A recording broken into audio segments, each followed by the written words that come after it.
Hello and good morning. I thought about not recording because I don't have anything to talk about, but then I figured that's not the point of these, right? I just found out that my husband is watching these, which is super cute and sweet while he's deployed. So I feel like I have to at least try and give him something to listen to while I chatter on. I had to explain to him that GRWM stands for Get Ready With Me and not something related to Game of Thrones. I don't know what he thought it was, but I thought that's hilarious that he's watching these and it's like, she didn't talk about Game of Thrones at all. She hasn't even seen Game of Thrones. That's weird. Why is she talking about it? And like, no, it's Get Ready With Me. But I just think it's like so incredibly sweet that he's watching, because that's just like the example of the perfect quintessential example of non-performative love. Like, no one sees that he does it. No one knows, or didn't know, at least I didn't know for a while, that he does it. And it's not done with like this presentation of showing up for me or looking particularly masculine, or like, it's just done for sake of doing it because you're genuinely invested in that other person. And I kind of wish like that was more how modern society was. So per my usual, I spent way too much time on social media already this morning and ran across a guy who not only was heavily tattooed, he was heavily tattooed on his face, which you're free to do whatever you want to do, and I'm not actually judging him for having the tattoos. It was just like an ironic stereotype to be filling, where he then talks about not being able to find like a woman who just wants to be a woman, and then proceeds to say that women don't need to learn how to read and that she should shit out babies, which, you know, and I know, that is not where the babies come from. Like, it feels like that, though. I'm gonna be honest, it felt like that. A lot of women do number two on the table, but I don't know, man. It feels like with all those tattoos, maybe that's expensive. Like, maybe just a few of those dollars into tattoos could have gone into like reading a book yourself. You know, like learning where babies come from. Stop telling women they don't need to own a bank account. Like, make her completely financially dependent on you. Like, a lot of people forget that it was in our grandparents' generation, like the people who are living alive today, they're living alive. The people who are alive today, like, remember not having some of those rights. So it's always like really interesting. And I know this guy's, well, I assume he's single right now, but like, some woman is gonna, like, probably a young woman, probably a woman without a lot of experience, probably is gonna think he's her dream guy and be in a miserable relationship because he's no one's dream guy. Like, he's not aspirational to other men. I'm sure other men are like, that's not where babies come from. So it's like always interesting, you know, someone else's catch is going to be someone else's red flag. And I'm not even trying to justify and saying, well, he's not my cup of tea, but I'm like, he's really detrimental to society. He's no one's cup of tea. I made this blush, by the way. I'm really proud of it. It's like this nudie pink shimmer. It's really pretty. But I had that same experience, like when my mom was describing some of the, oh, we're in a dangerous situation. I can wear anything I want today. We're going like poison.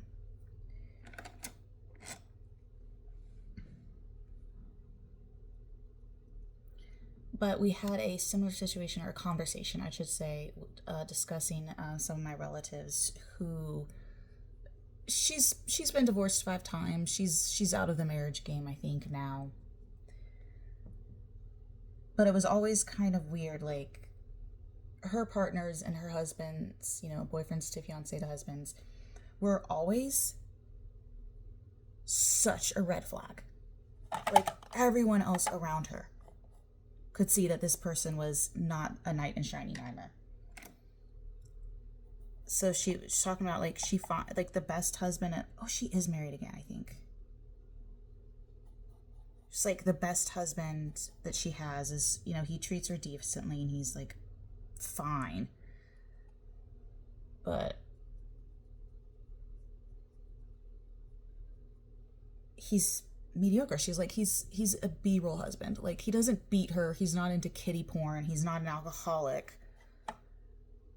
So he gets a B for like being a decent man. And I'm like, okay, that's still a pretty scathing interpretation of this person.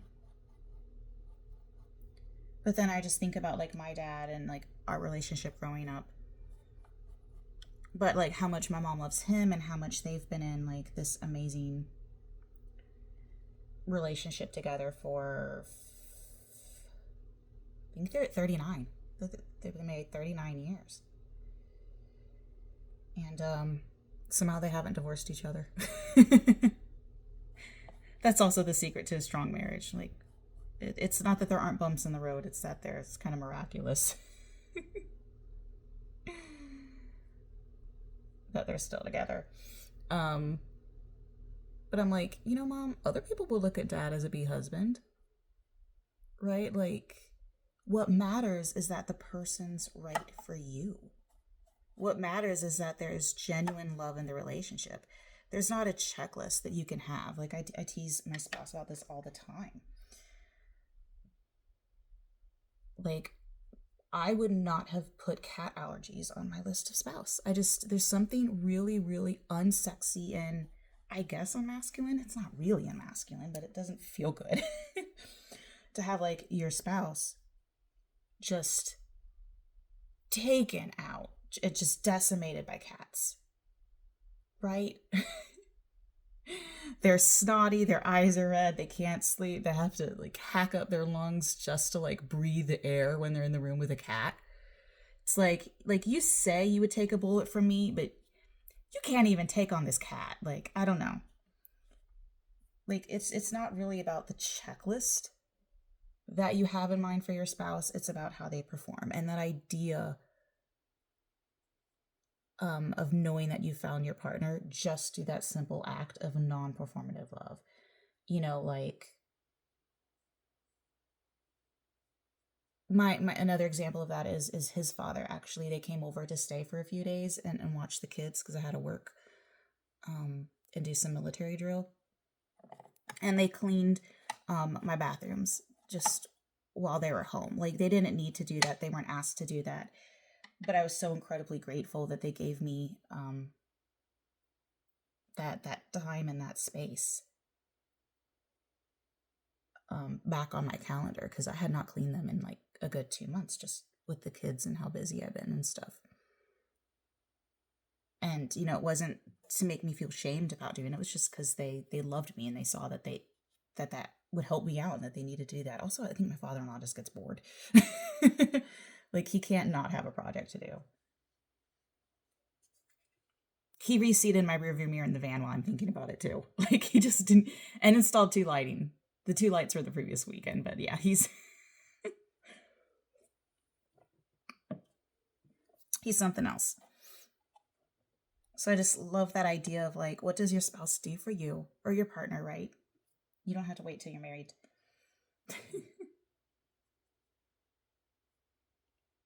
Like, what do they do when you're not looking? When I was I was traveling with the Navy, and I was lieutenant equivalent, but she was still an ensign. Her spouse, they were married, would legit block her on social media, have fights on the phone, just act like clearly toxic. More toxic than this, like, eyeshadow look is giving. Like, clearly toxic, because this is beautiful too. Not just toxic. No, he was just toxic. But then she would talk about how romantic he was and how he would like draw rose water baths for her and leave candles and rose petals all over the house and like these really, really, really grand gestures.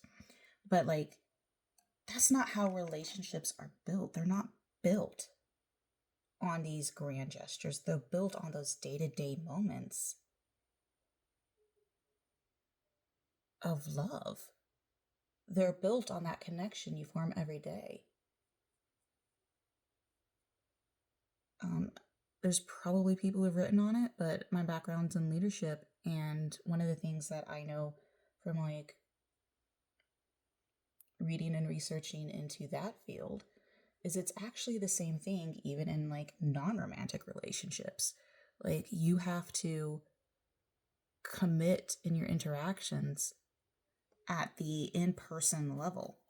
And there's no amount of corporate retreats or big bonuses at the end of the year, these big, grand corporate gestures that are going to save your worker from a toxic environment.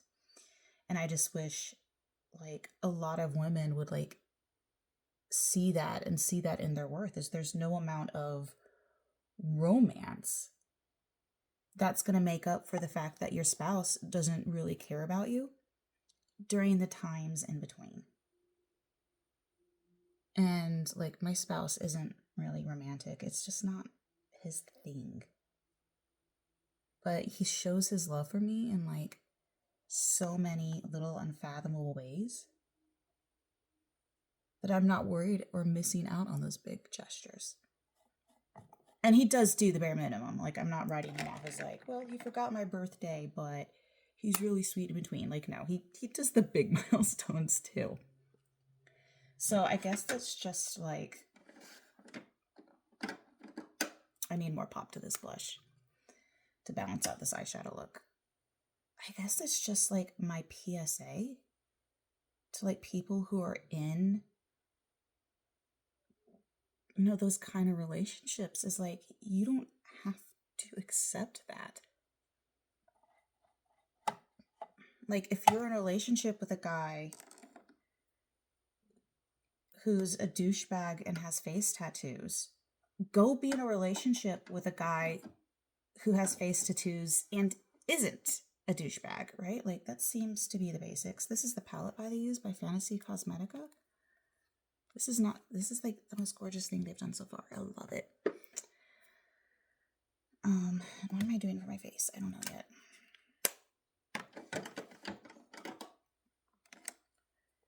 I have to bronze because I'm still really pale. It's November and I'm just going to get paler. I have this big forehead that I don't know what to do with. I guess I just let it be. I'm also going to do a little contouring before I pop on my powder. Have fun. But I mean, that's another reason I miss him is it's, you know, if you've ever find that you're like missing your spouse or you don't miss your spouse when they're away, I don't know if you're with the right spouse. And that's just my opinion, right? I'm not backing that up with data or science. But like I was still engaged at the time, but there was a woman who I was working with who was like, oh yeah, we're going to get married. We fight all the time and we're like kind of separated right now, but we'll get engaged or married before the babies do. I'm like, you don't have to get married. Like, you know that, right? She's like, oh, no. We want to. We're in love. We're perfect for each other, you know, whatever. She's like, yeah, but you know, everyone has those moments. Everyone has those moments where they can't stand their spouse and they want to get away from them, right? That's being human. I'm like, no, not everyone has those moments. And I'm not saying those moments aren't normal. I'm not, you know, saying any degree at which it's normal, but no, it's not normal to not be able to stand the side of your spouse. And the more frequent that becomes, the more red flag. The red flag. That has for me. Like there's a difference between wanting to be alone and needing some me time and like literally rejecting the company of your spouse. Like, my husband and I can sit in a room and completely ignore each other, and I won't go, oh my God, why is this guy still here? Won't he go away? Like, that doesn't happen. And, you know, we've been married 18 years. And I have a morbid curiosity to find out if that coworker is still married. Because, I mean, if you're going through that and you're not even married yet, like, if you can't make it to the honeymoon phase, oh yeah, we're going black. We're doing inner corner. We're going all the way around.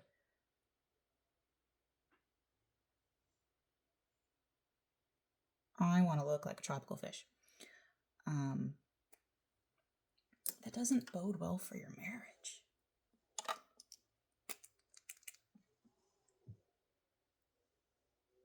But I don't know if I'm qualified to give marriage advice.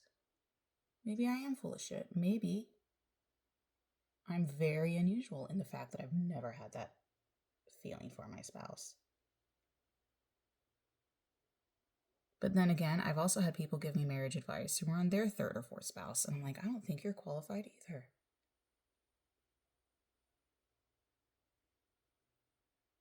Then again, is anyone qualified to give marriage advice, right? No one is in your relationship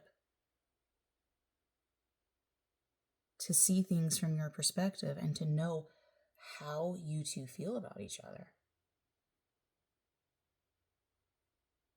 I mean, there's public figures who have affairs all the time and their spouses are with them. So, like, what do they see in that person? And maybe it's just, you know, a path to power or financial comfort. But at the same time, like, that's their marriage. They. Oh, dang it. I got greedy and tried to make these a little sharper and pointier, and the brush tip gave out and blunted.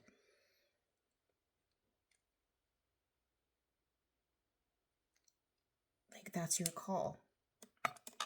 And I can tell you that those type of relationships wouldn't be healthy for me, but that doesn't mean that they're unhealthy for other people.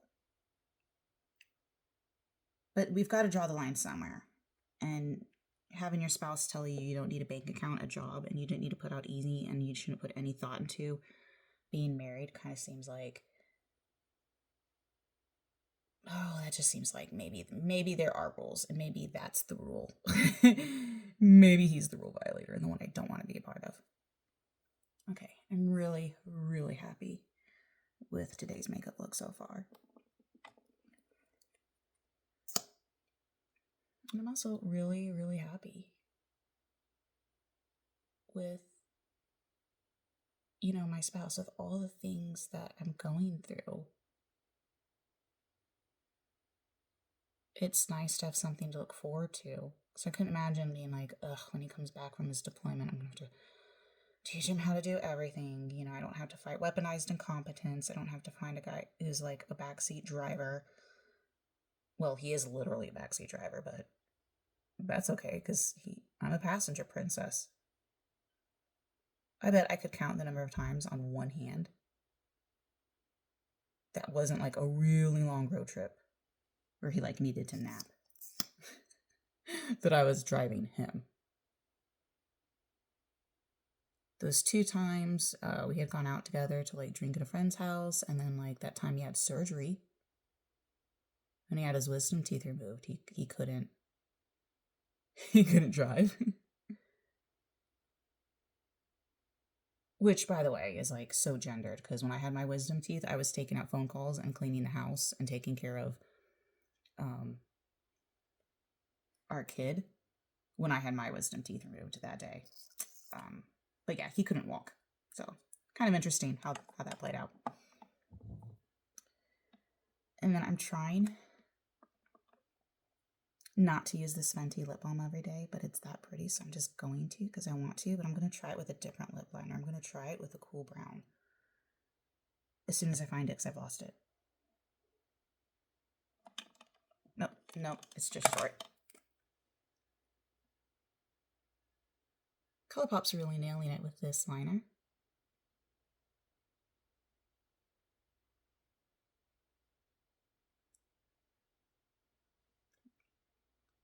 It's really, really creamy.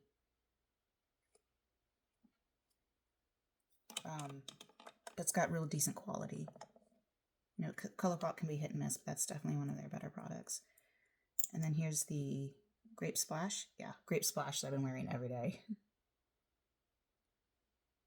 This looks good, but it's not the deep red that I have been wearing because I didn't wear it with a liner or with a brown.